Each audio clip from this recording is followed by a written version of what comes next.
habari, tumekuiteni hapa kwa kufahamu umuhimu wa vyombo vya habari kuwa ni wadau muhimu sana na pia ni kiungo kikuu kati ya TAKUKURU, serikali na jamii ya Watanzania ambayo ndio tunayoitumikia.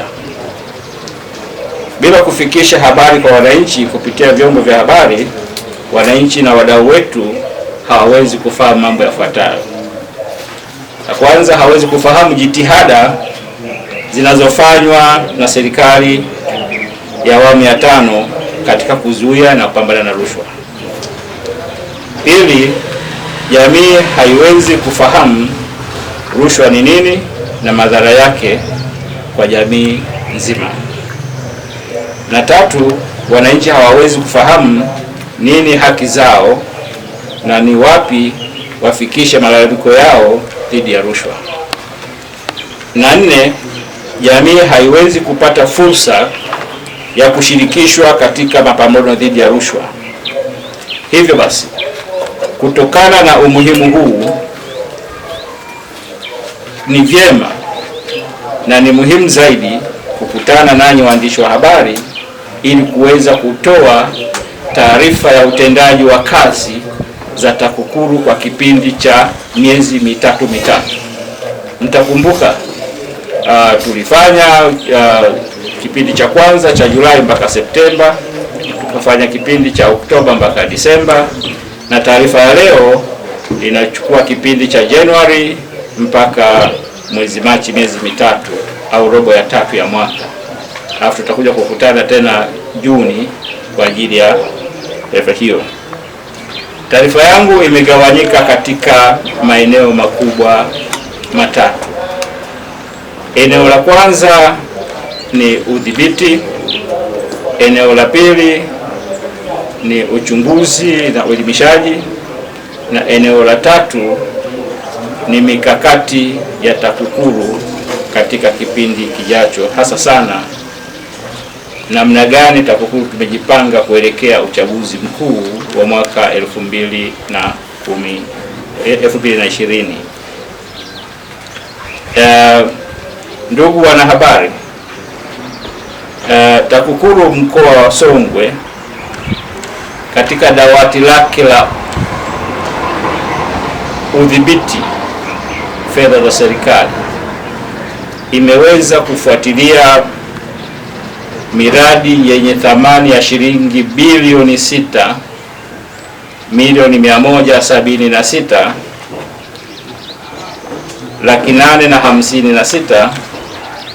6,856,896 na senti 49. Hili ni dawati la udhibiti. Kwenye udhibiti hapa tuna aina mbili za kufanya udhibiti.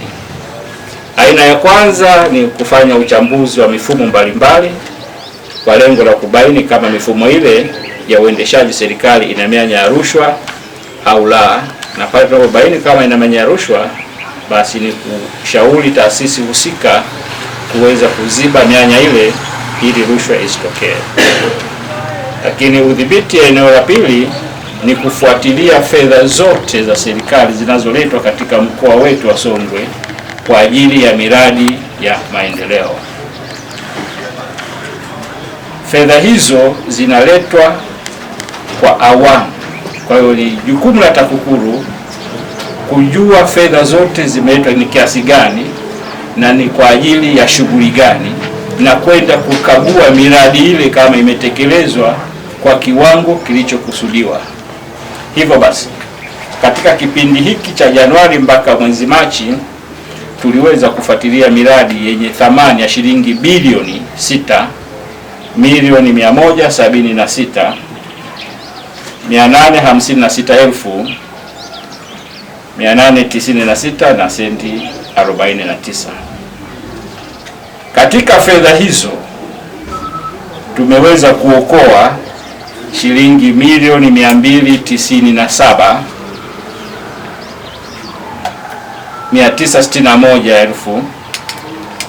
297,961,092 bila senti. Miongoni mwa miradi hiyo ni pamoja na mradi wa miundombinu ya maji IULA. Mradi huu wa IULA ulikuwa una thamani ya shilingi bilioni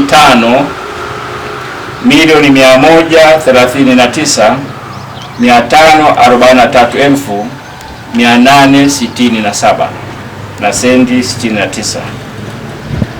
Katika kufuatilia mradi huu, ndugu wanahabari, tulibaini kwamba ulikuwa una kasoro za udanganyifu, hususani kwenye bei ya nondo zilizotumika kujengea matenki yale. Ifahamike kwamba tunapofuatilia miradi hii hatuendi kutizama tu hivi, tunakwenda na specification kuona mradi ulitakiwa uwekwe kitu gani, kama nondo ni za milimita ngapi, kama ni concrete ni ya ujazo kiasi gani, lakini vile vile ukubwa wa kiasi chake, kwa ubora uliokusudiwa. Ukienda kutizama tu hivi unaweza ukaona jengo limesimama na ukaridhika kwamba limekamilika, lakini tunatizama ubora. Unaweza ukakuta watu wameshajenga nyumba, wamefanya finishing, wamepiga plaster, wamepiga na rangi, wamepiga na dari, lakini ukikwangua ile plaster unaweza ukashangaa wametengenezea tofali mbichi, wakati kwenye specification kulikuwa ni block za simenti. Lakini kama ni block ya simenti, ukichukua ile block ukibamiza chini unakuta imepasuka, maana haiko imara. Ratio ya simenti na mchanga havikuwa sahihi. Ukipanda kwenye dari unaweza ukakuta kenji zile zimewekwa tu labda kenji mbili kwenye kona na kwenye kona, basi katikati pale pako wazi, maana hapo wamekuibia mbao. Ndugu wanahabari, huo ndio ufuatiliaji wa miradi ambao huwa tunaufanya kwa kina kabisa, kuweza kuona ubora wa mradi ule ili kudhibiti sustainability au uendelevu wa mradi husika. Sasa mradi huu wa IULA ulikuwa una udanganyifu wa bei za nondo, ambapo mzabuni wa mradi huu aliweza kuzidisha nondo kutoka bei ya soko ya shilingi 7,800, nondo moja ya milimita 10 ambayo inauzwa kwa kilo moja. Bei ya soko ya wakati ule ilikuwa ni shilingi 7,800, lakini yeye aliandika 78,000. Kwa hiyo uchunguzi, TAKUKURU ilibidi ihesabu nondo zilizotumika pale na kuzidisha. Ukichukua 78,000 kutoa 7,800, tofauti ile utazidisha kwa nondo zilizotumika pale, ndipo tulivyopata hizi shilingi milioni 297 ambazo mzabuni au mkandarasi wa mradi huo ilikuwa atuibie au aibie serikali kwa ujumla. Mkandarasi aliyofanya udanganyifu huo ni kampuni ya STC Construction Company ya Dar es Salaam. Udanganyifu huo wa mkandarasi ulifanikiwa pia kutokana na uzembe wa aliyokuwa mkandarasi wa maji wa halmashauri ya wilaya ya Mbozi, pamoja na kamati ya tathmini iliyofanya tathmini ya ile tender bid, tender submission aliyokuwa amesubmiti huyu mkandarasi. Na hivyo watumishi hao ambao walipewa kazi ya kufanya tathmini walipaswa kuona kasoro hizo na kushauri kitaalamu, ili bodi ya zabuni na uongozi wa halmashauri ya wilaya Mbozi waweze kujua na kuchukua hatua mapema za kuzuia hasara hiyo isijitokeze, lakini hawakufanya hivyo. Kuto kufanya hivyo ni kosa kinyume na kifungu namba 31 cha sheria ya kuzuia na kupambana na rushwa namba 11 ya mwaka 2007, ambapo mtu ametumia vibaya madaraka yake in terms of omission. Na kutumia vibaya madaraka inaweza kuwa commission, kutenda, au omission, kuto kutenda jambo ambalo ulitakiwa kulitenda lakini hukulitenda. Hawa tunaendelea na uchunguzi dhidi yao. Lengo la kwanza ilikuwa ni kuzuia fedha ile isipotee, serikali isipate hasara. Baada ya hapo tutaendelea na uchunguzi na hawa watumishi. Ofisi yetu ilianza mara moja kuchunguza tuhuma hizi. Wakati tukiwa katika uchunguzi, TAKUKURU iliagiza mamlaka husika iliyompatia kazi mkandarasi huyo, katika maana kwamba halmashauri ya wilaya Mbozi ndio walipatia kazi mkandarasi huyo, kufanya mapitio, kureview mkataba, kwa neno la kimanunuzi unaita addendum, kufanya addendum ya mkataba ule ili waweze kunusuru hizo fedha. Kwa hiyo walipitia makisio ya BOQ. Baada ya kukaa na kufanya mapitio hayo ambayo ofisi yetu iliwaelekeza, kwa pamoja walikubaliana kwa fedha hizo kiasi cha shilingi milioni 297,961,000 na 92 bila sendi, ambazo zilikuwa zimeongezeka kinyume na uhalisia. Mzabuni hatalipwa.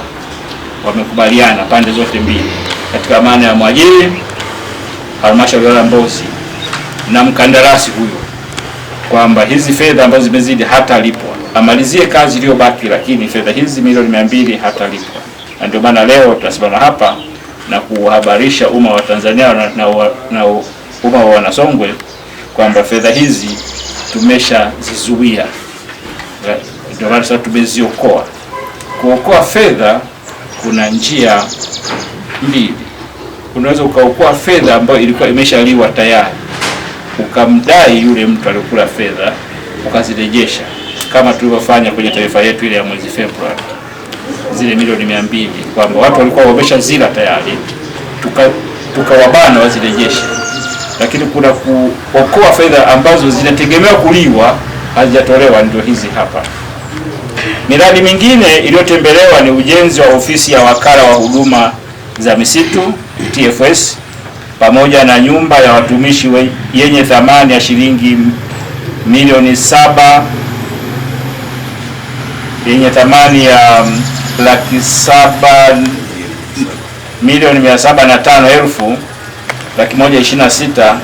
7,105,126,168.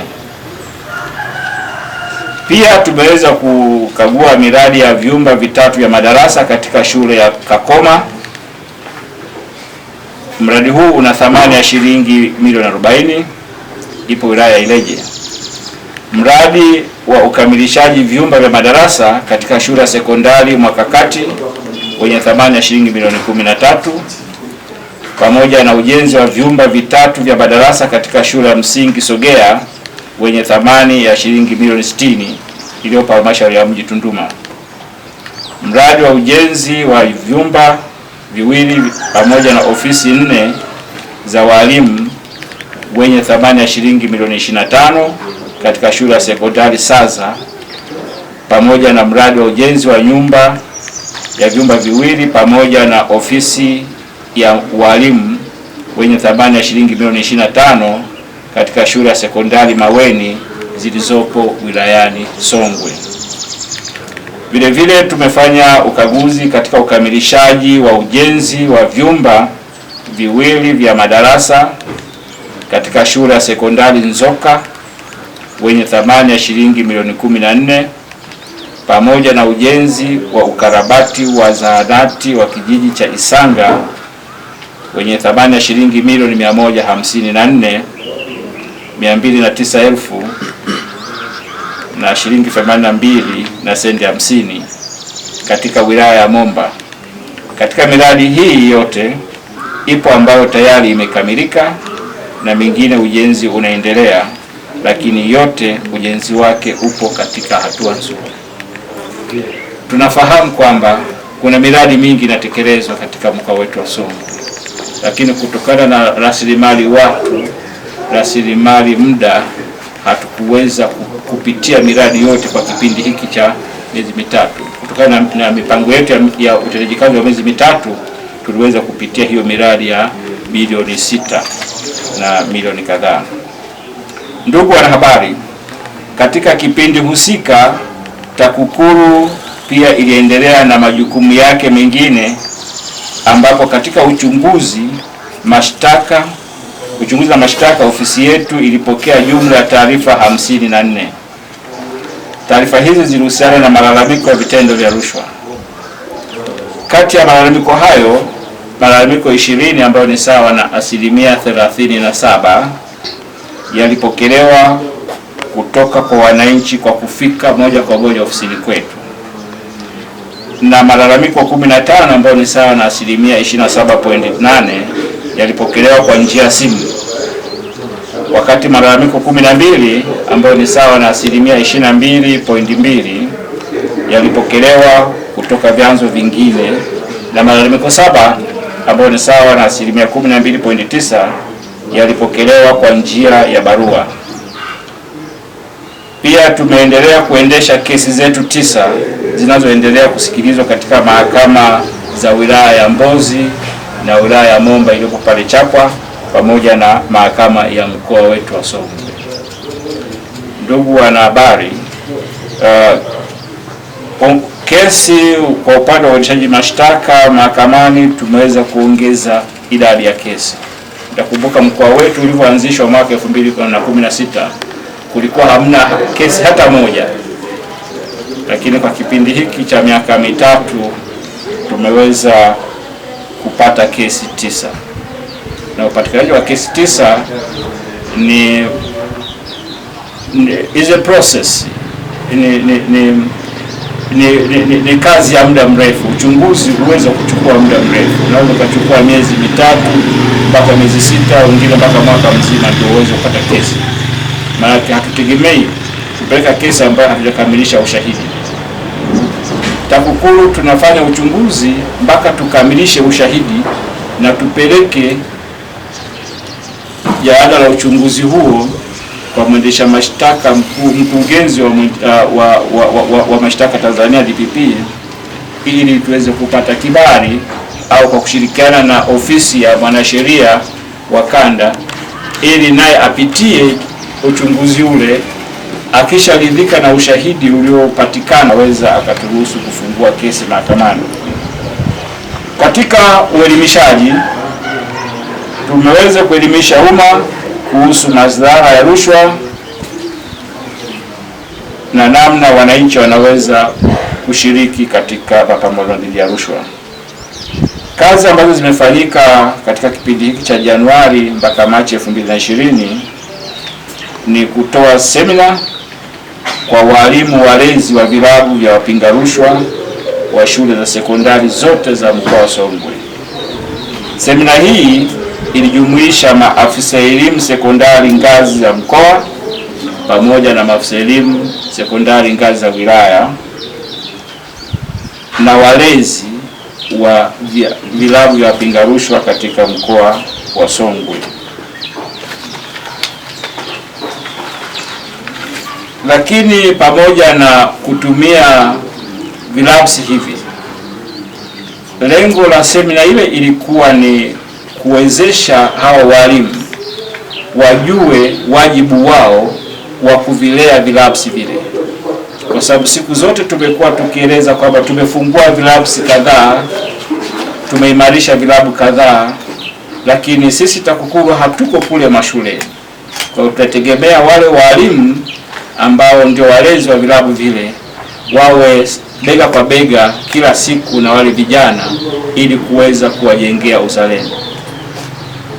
Ndio maana tuliamua kuitisha semina ya walimu walezi mkoa mzima na maafisa elimu wao wa wilaya pamoja na afisa elimu mkoa, ili tupeane semina na maelekezo namna gani tunaweza tukasimamia vilabu vile vizuri, ili viendelee kujenga uzalendo, lakini inakuwa ni chanzo cha kupata taarifa za vitendo vya rushwa, kwa sababu wale wanafunzi pamoja kwamba ni wanafunzi, lakini wako mitaani wanaona mengi, ili wao pia wawe ni chanzo cha utoaji taarifa. Lakini vile vile katika uelimishaji umma na kujengea uzalendo umma wa Tanzania, tumeweza kuweka shirikisho la pamoja.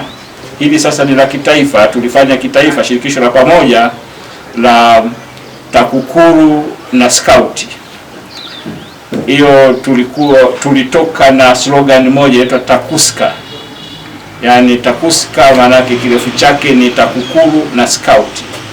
Kwa hiyo tunakwenda kufanya operation mbalimbali kwa kushirikiana na Skauti pia na walezi wa Skauti.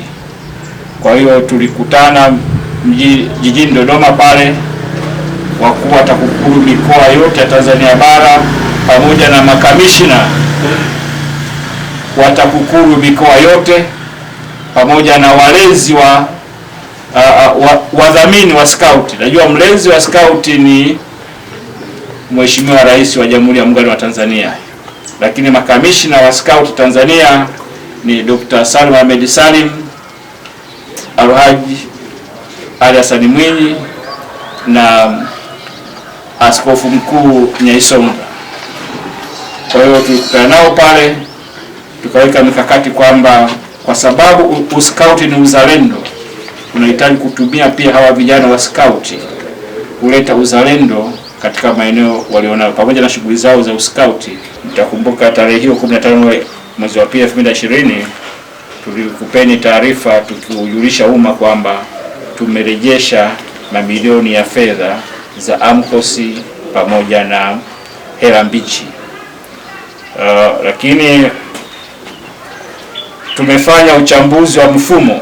Baada ya kurejesha fedha zile, tukataka kujiridhisha kwa nini kwenye AMCOS watu wanapata fursa ya kuiba zile fedha. Kwa hiyo tukafanya uchambuzi wa mfumo wa namna AMCOS na vyama vingine vya ushirika vinavyoendeshwa katika mkoa wetu wa Songwe. Hivyo wilaya, ofisi za TAKUKURU wilaya zote, wilaya Ileje, Momba, Songwe na kituo maalum Tunduma pamoja na ofisi ya mkoa hapa Mbozi, tumefanya chambuzi hizo. Pia uchambuzi wa mfumo wa ukusanyaji mapato ya serikali pamoja na manunuzi ya umma katika halmashauri ya mji wa Tunduma yamefanyika. Yote uchambuzi huu ulilenga kuziba mianya. Kwa hiyo tumeshakamilisha uchambuzi huu wa mfumo na sasa hivi tunasubiri, tutaona kwenye mikakati tuliyojiwekea ni kukaa na wadau sasa kuwaeleza kwamba mapungufu yako wapi na wabane wapi ili kuweza kuzuia kwa siku za mbele upotevu wa hizi fedha za AMCOS. Hatuwezi tukawa tunafanya operation kila mwaka za kukamatana kurejesha hela za AMCOS. Tunataka ifike wakati Songwe bila rushwa iwezekane na Tanzania bila rushwa inawezekana. Kwa hiyo huku tunapambana, huku tunajaribu kuziba. Uwezi ni kama vile mto ukishabomoa tuta hivi maji yakaanza kupita, alafu wewe unajaribu kukinga maji yale tu, kuyakinga kuyarejesha huku. Lazima ukinge kuyarejesha maji katika mkondo wake, lakini kujenga pia tuta imara la kuzuia maji yasiendelee kupita siku za mbeleni. Ndio lengo kubwa la hizi tafiti. Ndugu wanahabari, ofisi yetu ya TAKUKURU mkoa wa Songwe kwa kipindi cha Aprili mpaka Juni 2020 tumejipanga kuendelea kufuatilia fedha za vyama vya ushirika AMCOS. Pamoja na utafiti tuliofanya, lakini tunaendelea kufuatilia fedha hizo za AMCOS ambazo zitakuwa bado hazijarejeshwa.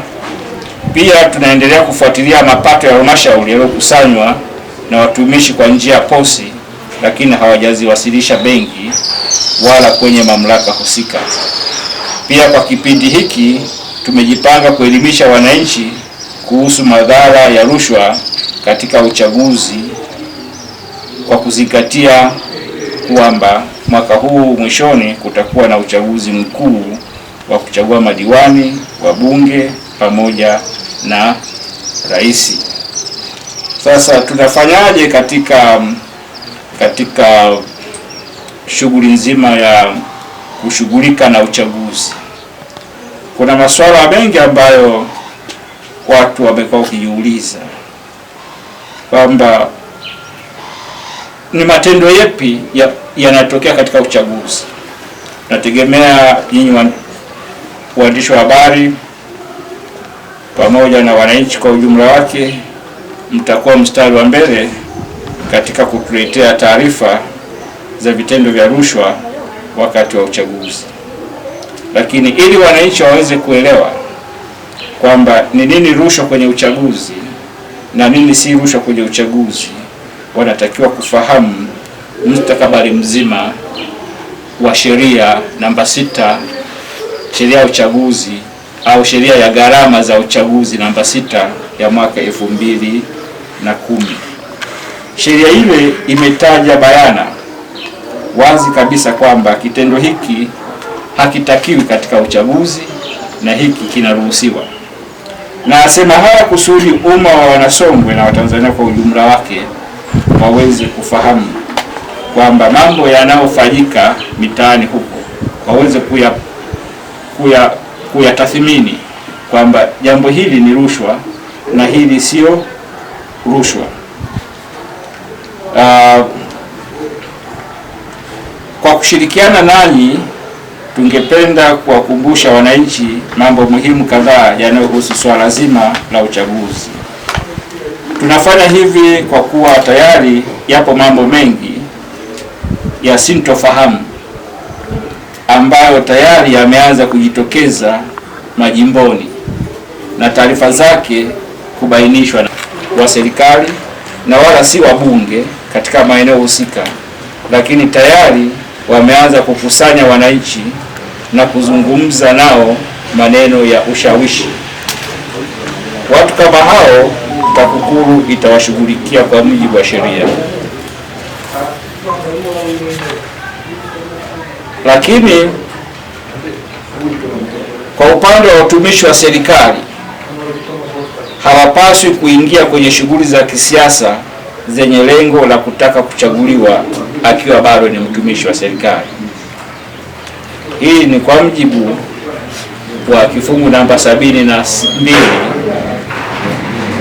cha Katiba ya Jamhuri ya Muungano wa Tanzania inayotamka kwamba iwapo mtu yeyote mwenye madaraka katika utumishi wa serikali madaraka ya aina iliyotajwa katika ibara ya 67 ibara ndogo ya pili ya Jamhuri ya Muungano wa Tanzania ataamua kwa hiari yake mwenyewe kuwa mgombea uchaguzi wa urais au nafasi nyingine yoyote chini ya katiba hii ya Jamhuri ya Muungano wa Tanzania, mtu huyo atahesabiwa kuwa utumishi wake umekoma tangu tarehe yake ya kuwa mgombea uchaguzi au ya kugombea uongozi katika chama cha siasa. You play in a fair game and a fair ground, uwanja ulio sawa. Sasa wewe mkulima wa kule chini kabisa, alafu anashindana na mtu labda ni kiongozi wa mkoa, hata mkienda kijijini kule kuomba kura, huyu anajitambulisha kwamba huyu ni katibu mkuu wa Wizara ya Kilimo, alafu mwingine anasema mimi ni mkulima. Unafikiri wananchi watafikiria kwamba hapa tumchague nani sasa, katibu mkuu wa Wizara ya Kilimo au huyu mkulima? Kwa hiyo tunataka hiyo ni katiba, sio mimi, ni katiba inaeleza hivyo. Lakini vile vile lazima tujikumbushe na wananchi wajue majukumu ya wabunge yanapaswa kukoma lini, yakiwemo kufadhili shughuli za maendeleo katika jimbo lake. Ni wajibu wa mbunge kufadhili shughuli za maendeleo katika jimbo lake. Kwa hiyo usitegemei TAKUKURU kuanza kupata taarifa kwamba mbunge fulani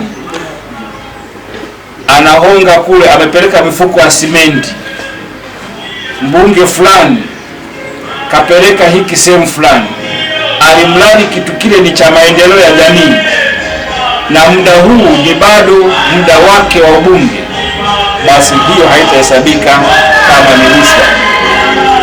Bunge la Jamhuri ya Muungano wa Tanzania litakapokuwa limeisha uhai wake, yule bunge tena hatakuwa ana mamlaka hayo ya kwenda kugawa misaada ile. Taratibu za mbunge katika kusaidia maendeleo ya wananchi wake pamoja na matumizi ya fedha ya mfuko wa bunge ya mfuko wa jimbo. Matumizi ya fedha binafsi za mbunge katika kusaidia maendeleo ya wananchi hayasimamiwi na sheria yoyote. Hata hivyo, nia ya matumizi hayo ndiyo inayozingatiwa zaidi. Kama nia ni kushawishi wananchi katika kufanya uamuzi wa kuchagua kiongozi bora, basi sheria ya kudhibiti gharama za fedha za uchaguzi ya mwaka 2010 ndiyo itakayosimamia. Pia katiba inaainisha kuwa ni jukumu la kila mwananchi katika kuhakikisha anashiriki katika maendeleo ya nchi ambayo ni shughuli ya serikali. Kwa kuzingatia masharti ya katiba, viongozi wa serikali wanapaswa kufuatilia utekelezaji wa miradi ya maendeleo majimboni katika kipindi chote cha uongozi wao. Jukumu hilo linakoma tu kwa mtu huyo pale anapokuwa ameondolewa kwenye wadhifa unaomwezesha kufuatilia miradi ya maendeleo majimboni. Angalizo: katika kipindi hiki ambapo bunge bado halijavunjwa, ukikuta mheshimiwa waziri au naibu waziri au katibu mkuu wa wizara anakagua miradi ya maendeleo, hiyo itakuwa ni jukumu lake. Hakutakuwa na rushwa hapo. Anakagua miradi ya maendeleo. Katiba ya Jamhuri ya Muungano wa Tanzania imeainisha kuwa ni jukumu la kila taasisi kuhakikisha inapambana na rushwa hapa nchini. Lengo la katiba hii ni kuwezesha ujenzi wa Jamhuri ya Muungano na Serikali ya Mapinduzi ya Zanzibar au wa chochote kati ya vyombo vyake na udugu na amani, kutokana na kufuata siasa ya ujamaa na kujitegemea ambayo inasisitiza utekelezaji wa misingi ya kijamaa kwa kuzingatia mazingira yaliyomo katika Jamhuri ya Muungano. Kwa hiyo mamlaka ya nchi na vyombo vyake vyote vinawajibika kuelekeza sera za shughuli zake zote katika lengo la kuhakikisha kwamba aina zote za dhuluma, vitisho, ubaguzi, rushwa, uonevu au upendeleo zinaondolewa nchini. Ndugu waandishi wa habari, kwa maelezo hayo, taasisi ya kuzuia na kupambana na rushwa inapaswa kuzingatia matakwa ya katiba na sheria za nchi katika kuhakikisha inazuia na kupambana na rushwa wakati wa ufuatiliaji wa miradi ya maendeleo, ufadhili wa miradi ya maendeleo, utangazaji nia ya kugombea nafasi zilizoainishwa kwenye sheria zinazosimamia uchaguzi. Wakati wa kusimamia haya mambo, lazima tujiridhishe na baadhi ya maneno yanayotumika katika muktadha mzima wa uchaguzi. Neno la kwanza ambalo linatumika ni campaign period. Campaign period means the period commencing immediately after the nomination day up to the day immediately preceding election day. Kwa hiyo mtu ambaye si mbunge, narudia tena, mtu ambaye sio mbunge akianza kupeleka misaada kipindi ambacho kinaitwa campaigning period, hiyo itakuwa ni rushwa.